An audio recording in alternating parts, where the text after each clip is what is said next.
কি শ্ৰীমতী জ্যোতি চেতিয়া দেখিলোঁ যে আপুনিও এটা বিজেপিয়ে প্ৰচাৰ কৰা ভিডিঅ'ত মন্তব্য দিছে, যাৰ ফলত মানে বিজেপিয়ে সেইটোক লৈ এক প্ৰকাৰ ৰাজনীতি কৰা পৰিলক্ষিত হৈছে।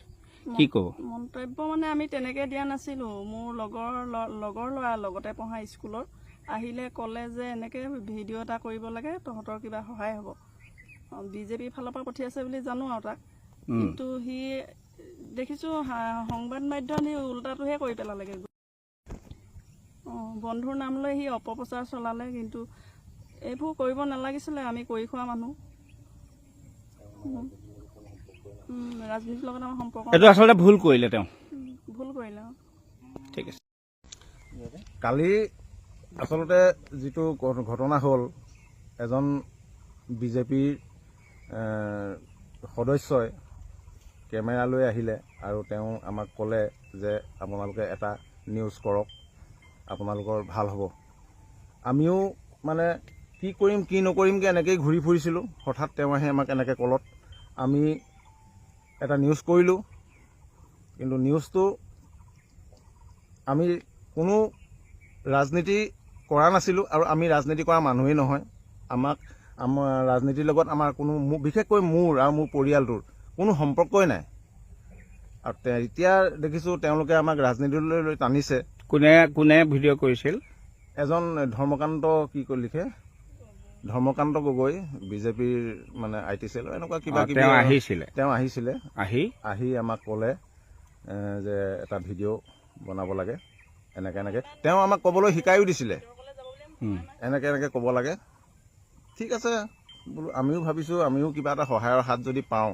নাইকিয়া মানুহ, বিজেপিৰ পৰা আহিছে, তাতে উচ্ছেদ হৈছে, ভাবিছোঁ কিবা কিজানি সহায়ৰ হাত আগবঢ়াব। এনেধৰণে ভাবি আমি এটা নিউজ কৰিলোঁ। কিন্তু নিউজটো কৰাৰ কাৰণে আমি কোনো দুখ নাই কৰা। কেলৈ নাই কৰা বুলি কৈছোঁ, আমি কোনো ৰাজনীতিৰ লগত জড়িত মানুহ নহয়। আপোনালোককহে ৰাজনীতি কৰিলে নেকি? আমাকহে ৰাজনীতি কৰিলে, আমাক লৈহে ৰাজনীতি কৰিলে ধৰ্মকান্তই। আমি ৰাজনীতি কৰা নাই। আৰু কোনো এজন ব্যক্তিয়ে আমাক, বিশেষকৈ মোৰ পৰিয়ালটোক ক'ব নোৱাৰে যে আমি ৰাজনীতি কৰা মানুহ। আমি কোনোদিন আজিলৈকে আপোনালোকে এটা কথা চাব, মই মিছা কৈছোঁ যে কেতিয়াবা প্ৰমাণ ওলাব। আমি ইয়াতে, এয়াই মোৰ ঘৰ। বহুত বিজেপিৰ সদস্য, কংগ্ৰেছৰ সদস্য, গাঁও মেম্বাৰ, পঞ্চায়ত মেম্বাৰ, মই আজিলৈকে খেতিত ব্যস্ত থাকোঁ। কোনো সদস্যৰ ঘৰত মই আজিলৈকে অৰুণোদয় বিচাৰিও গৈ পোৱা নাই। আজি মই অৰুণোদয় নাপাওঁ আৰু মই বিচৰাও নাই, কাৰণ মই এডোখৰ মাটিত খেতি কৰি বৰ সুন্দৰকৈ পৰিয়ালটো চলাই আছোঁ। তেওঁ আহি কি ক'লে? তেওঁ আহি ক'লে যে এটা ভিডিঅ' বনাব লাগে, চৰকাৰে সহায় কৰিব আপোনালোকক।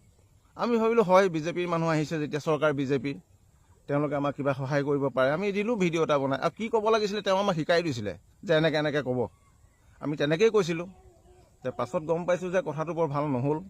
আমি বিজেপি কৰাৰ আগতে হ'ল, কিন্তু আমি কোনো ৰাজনীতিৰ লগত জড়িত নাই। মানে আপোনালোকক ৰাজনীতিৰ পাকচক্ৰত সোমোৱাই দিলে। উচ্ছেদক লৈও ৰাজনীতি। উচ্ছেদক লৈ ৰাজনীতি। আমি থাকিবলৈ জেগা নাই। আমাৰ এনেকুৱা হৈছে, কি কৰিম কি নকৰিম লাগিছে। আমাৰ বাৰী চাৰী এইবিলাক ভাঙি পেলালে। আমি এনেকৈ ইয়াতে ঘূৰি পকি থাকোঁ। হঠাৎ আহি ধৰ্মকান্তই আমাক ক'লে, ধৰ্মকান্ত গগৈয়ে ক'লে যে আপোনালোকে এটা নিউজ কৰক, মই বিজেপিৰ মানুহ, বিজেপিৰ পৰা আপোনালোকে সহায় পাব। আমি হোলা ভাই মোলা দিলোঁ আৰু নিউজ এটা। আৰু কি ক'ব লাগে তেওঁ আমাক শিকায়ো দিছিলে।